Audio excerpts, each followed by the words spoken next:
Hey guys, T2, welcome back to the Attack Preparedness channel. For today's video, I want to get your mind thinking. I want to get your brain working.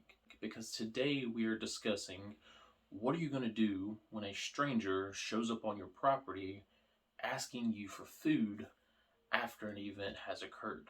You see, this question and this topic gets brought up a lot of times in the prepping community, and everyone has their own opinion and their own answer for it. Are you going to tell them to piss off, that you have nothing for them? Are you going to give them a little bit and send them on their way?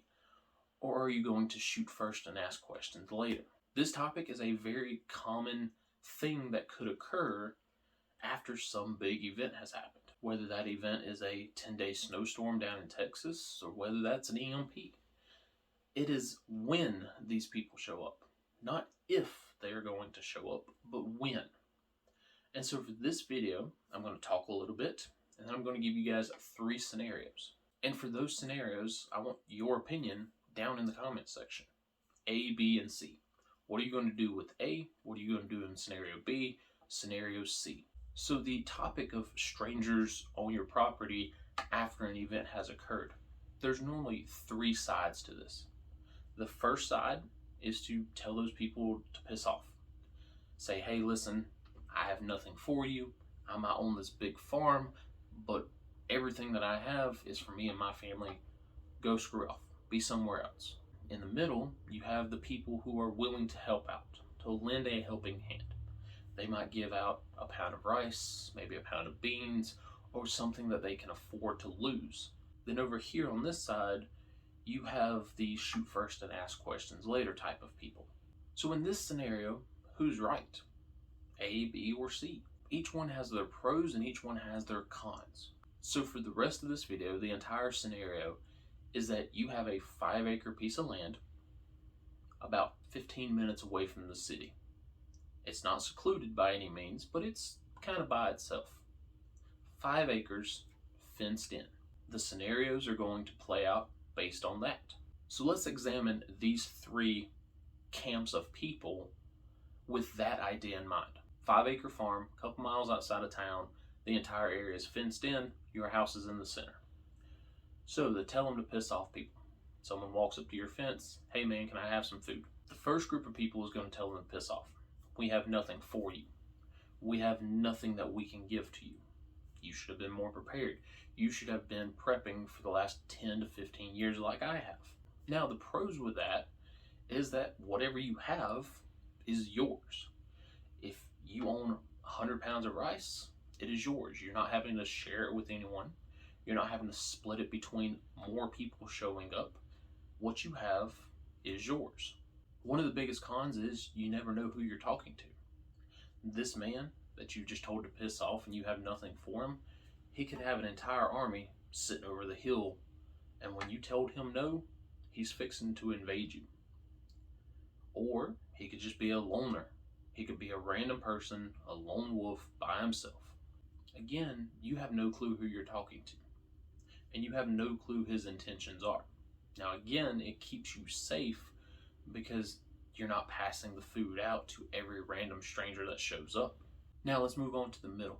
These are people that are willing to give just a little bit, just enough to tie them over.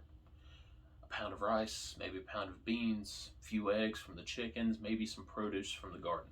The pros with that is that you start making friends. And friends are beneficial when some bad event is happening. I know my friends, and if I called them during some sort of snowstorm, they're going to pull me out of a ditch. After some big event has occurred, you need all the friends you can get. And by sharing your resources, by sharing the garden, by sharing your eggs, by giving a little bit away, it helps you make friends. Now you might never see that person again. That is a huge pro. You give them 3 eggs and they scurry off and you never see them again. That could happen. But then comes the cons. You start giving food away and more people start showing up. Or that same person keeps showing up day after day after day. Just like the first person, you worked hard for your supplies. You've spent years honing your skills as a prepper. Now you're just going to give it away. It might be a little bit, but a little bit to a lot of people is a lot. There's a lot of stories from the Great Depression about people showing up randomly at people's doorsteps asking for a meal. And there's a lot of people who told him to piss off. There's a lot of people that told him to go away, that these poor people had nothing to give to another poor person. There's just as many stories of people giving just a little bit. Even though they had nothing to give, they gave what they could. And yeah, there's a lot of people that took advantage of it. There's a lot of people who kept going back for more, day after day, or sent their friends to the same house, or sent their family to the same house to see what all this person would give. Then that moves to the third section, the shoot first and ask questions later. And this category of thought, I think is just overblown.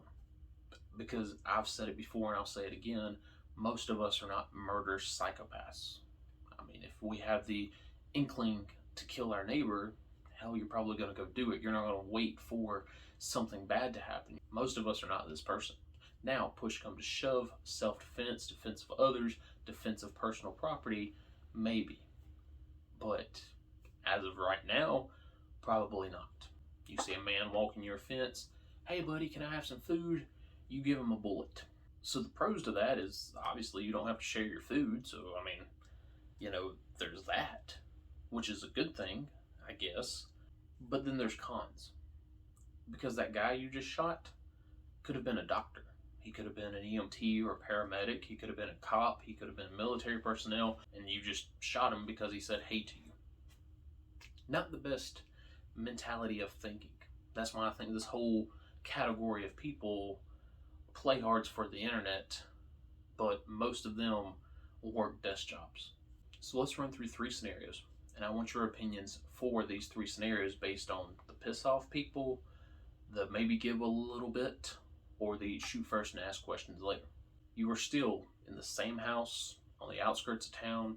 You are still on the 5-acre piece of land. It is completely fenced in with a main gate. So for this scenario, let's say the big event occurred, whether that be an EMP, cyber attack, financial collapse, doesn't really matter. It occurred about a month ago. For most people, for most families, they've already ran out of food. They're hunting, they're fishing, they're trapping, they're going out looking for wild edibles. So for all 3 scenarios that I'm going to ask you guys, that is the scenario that we're going off of. Of course, you could always ask what their profession is. You could always say, hey, what'd you do in the past? Oh, I was a paramedic. I was a law enforcement agent. Those people would be beneficial, and adding more numbers to your group is always a good thing, especially well-rounded individuals. Obviously, that is the correct response to most of these, but it's not an option on the table. Tell them to piss off, give them a little bit, or shoot them. That is the 3 options. So scenario number 1, 16-year-old kid comes up to your gate. He has a hunting rifle slung over his shoulder, and he says, hey buddy, can I get some food? I've been out hunting all day, ain't been able to find nothing. Are you going to tell him to piss off? Are you going to give him just a little bit and send him on his way? Or are you going to shoot first and ask questions later? So, justification for shooting first. I mean, he has a gun. It might be slung over his shoulder, but it doesn't take much to whip it around and aim it directly at you. Justification for giving him a little bit. He's 16. He's young. He's got the world ahead of him. Give him a little bit and send him off. Tell him to piss off. Yeah, I mean, what has he done for you? Why not? So for me, for this scenario, this young man is 16. He has a means of getting food, being his rifle. He just hasn't had any luck today. For me personally, I'm going to tell him to piss off. Now, if he starts talking about his 12 sisters that he had and how they're all starving at home, that might change the game. But he hasn't mentioned it, so it's just him. He's only looking out for himself. I'm going to tell him to go away because he hasn't done anything for me. Now, pros and cons to that. He is armed, which means I tell him to go away, he could easily shoot at me or in my direction. The pro is chances are he's alone.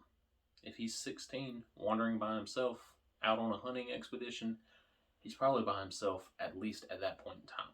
Him by himself isn't the biggest threat. Me telling him to piss off, not the biggest threat.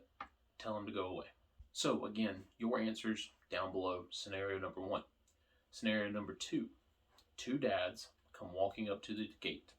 They're unarmed, as far as you can see. They might have pistols on them, but they're not brandishing them. So no long rifles, no hunting rifles, none of that. They talk about their families, they talk about their life, what they used to do for work. They said, hey man, can you spare a dime? Now this changes my mindset. This changes the game. Because as far as you can tell, they're unarmed. So they're not a threat. So there's no justification for shooting them. So again, this whole idea of shooting first, asking questions later, out the door. So it's between, do you give them anything or do you not? Now, as far as parenting goes, they could be lying. They could be lying about their wife, their kids, and the entire story that they told you about how they were heroic policemen or heroic firemen. That's all BS. But what I will take into account is that currently, as I can see, these 2 men are unarmed, which means someone is keeping them up. As you age, you get smarter. The 16-year-old kid, he's a dumb kid. Who cares? He's a teenager. Blow him off. But these 2 40-year-old men are not teenagers. They're smart. They're calculating. So they know things. They've been watching you for a while. That's why they approached you unarmed. Which what that tells me is that there's probably a group waiting. So if I tell them to piss off, okay man, hey, look, we'll leave. They're going to be back. And it's not just going to be 2 of them. It's going to be more of them. Because again, somehow they've made it this far unarmed. Chances are there's some gang, some group keeping them up. Pros and cons for giving them a little bit of food. Pro is, maybe you give them a little bit and they go off. They feed their group and everyone's happy. The con is, it could become a daily occurrence. 2 more guys walk up, 2 more guys the next day, 2 more the next day. At what point do you say, hey, listen, this is all I got. You can't have any more? I don't know. I would give them a little bit. Because again, somehow they've made it this far. They've got a group. It might be a group of 5. It might be a group of 30. I don't know that. And chances are, they're not willing to share that information.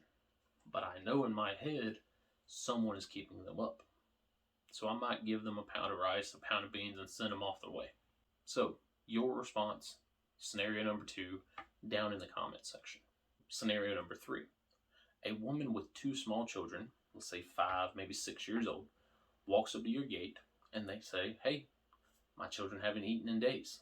Can you spare some food? She is armed with an AR strapped to her chest.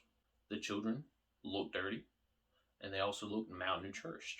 So they haven't eaten in a while. You going to tell them to piss off? You going to give them a little bit?